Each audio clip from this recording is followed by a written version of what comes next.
தளபதி 68 படத்துடைய title poster release ஆகி பயங்கர வைரலாக போயிட்டு இருக்கு இந்த நியூ இயர் ஸ்பெஷலாக. அதுவும் அந்த படத்தோட டைட்டில் பார்த்துக்கிட்டிங்கன்னா கிரேட்டஸ்ட் ஆஃப் ஆல் டைம், சிம்பிளாக சொல்லலாம் கோட் அப்படின்னு சொல்லலாம். ஏற்கனவே இந்த படத்தில் 2 விஜய்னு சொல்லப்பட்ட மாதிரி போஸ்டர்லேயும் 2 விஜய் இருக்காங்க. ஒருத்தர் அப்பா விஜய் மாதிரியும் ஒருத்தர் பையன் விஜய் மாதிரியும் தெரியுது. இப்போ இந்த படத்தோடைய ஸ்டோரி இணையதளத்தில் கசினிட்டு இருக்கு. அது வேற ஒன்றும் இல்லை, அமெரிக்க FBI-யால கூட கண்டுபிடிக்க முடியாத ஒரு ராபரி ஸ்டோரி. இந்த ஸ்டோரிக்கு சொந்தக்காரர் the one and only thief DB Cooper. வாங்க இப்போ அந்த கதையை பற்றி பார்க்கலாம். 1971 நவம்பர் மாதம் போர்ட்லாண்ட் கண்ட்ரியில் இருக்கிற ஏர்போர்ட்டில் டேக் ஆஃப் ஆன ஃப்ளைட்டில் ஏறினவர் தான் DB Cooper. Flight take off ஆன கொஞ்ச நேரத்துக்கு அப்புறம் ஏர் ஹோஸ்டர் கையில் ஒரு துண்டு சீட்டை கொடுக்குறாங்க. அந்த துண்டு சீட்டை வாங்கி படிக்கும்போது, நான் இந்த ஃப்ளைட்டை ஹைஜாக் பண்ண போகிறேன், எந்த ஹீரோயிசமும் பண்ணாதீங்க, என்கிட்ட நிறைய வெடிகுண்டு இருக்குது அப்படின்னு சொல்லியிருக்காரு. அது மட்டும் இல்லாமல் தன்னுடைய பிரீஃப் கேஸை திறந்தும் காமிச்சிருக்காரு. அதில் பல வெடிகுண்டுகள் பக்காவாக அடுக்கி வெடிக்க போகிற தயார் நிலையில் இருந்தது. அதை பார்த்து எல்லாருமே பயந்தாங்க.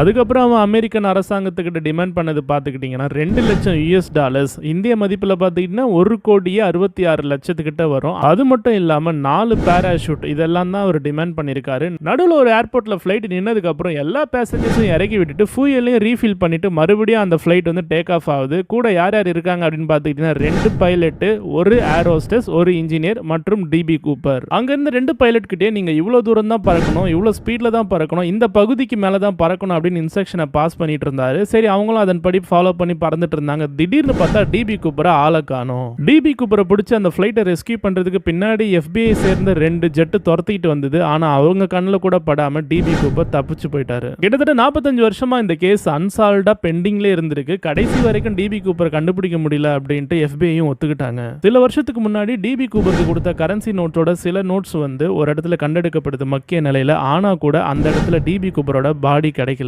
அதுக்கப்புறம் இதை இன்ஸ்பிரேஷனா வச்சுக்கிட்டு பல ராபர்ஸ் வந்து பல ஹைஜாக்ஸை பண்ணாங்க. ஆனா அது எதுவுமே சக்சஸ் ஆகல. தப்பிச்ச ஒரே ஆளு DB கூப்பர் மட்டும்தான். ஆக்சுவலா இதோட உண்மையான பேர் யாருக்குமே தெரியாது. டான் கூப்பர் அப்படின்ற பேர் மட்டும்தான் ஃபிளைட்டோட பேசஞ்சர் லிஸ்ட்ல இருந்திருக்கு. டான் கூப்பர் அப்படின்ற பேரை பிரஸ்ல ரிலீஸ் பண்ணும்போது ஏற்பட்ட பிரிண்டிங் மிஸ்டேக்கால DB கூப்பர் அப்படின்னு பிரிண்ட் ஆகி வெளியில வந்துருச்சு. கடைசியில் அந்த பேரை அவருக்கு வச்சுட்டாங்க. ஓகே, இப்போ நம்ம விஜய் சார் படத்துக்கு வருவோம். இந்த படத்துடைய டைட்டில் போஸ்டர்ல கூட நீங்க பாத்தீங்கன்னா 2 பேர் வந்து கிட்டத்தட்ட பைலட்டோ இல்ல இன்ஜினியரோ அந்த மாதிரியான ஒரு யூனிஃபார்ம் ட்ரெஸ் போட்டுக்கிட்டு பின்னாடி பார்த்துக்கிட்டீங்கன்னா பேராஷூட் கீழே விழுந்த நிலைமையில இருக்கு. ஆனா நம்ம தளபதி படத்துல என்ன ஒரு ஹைலைட்னா, அந்த கேஸ்ல ஒரே ஒரு DB கூப்பர் தான். இந்த படத்துல டபுள் ஆக்ஷன்ல பண்ணிருக்காங்க. அப்ப வேற லெவல்ல வரும் நம்ம எதிர்பார்க்கலாம். ஆல்ரெடி மங்காத்தா மாதிரி இந்த படமும் ஒரு ராபரி, ஒரு தெஃப்ட் சம்பந்தப்பட்ட படமா இருக்குன்றது நியூஸ் வந்துகிட்டு தான் இருந்துச்சு. அதனால இந்த படம் கண்டிப்பா DB கூப்பருடைய கேஸை தழுவின ஒரு படம் தான் அப்படின்ட்டு எல்லாருமே சொல்லிட்டு இருக்காங்க. இதை பத்தி நீங்க என்ன நினைக்கிறீங்க அப்படின்றத கமெண்ட்ல சொல்லுங்க. வீடியோ பிடிச்சிருந்தா லைக் பண்ணுங்க, கமெண்ட் பண்ணுங்க, ஷேர் பண்ணுங்க. நம்ம சேனலையும் மறக்காம சப்ஸ்கிரைப் பண்ணி வச்சுக்கோங்க.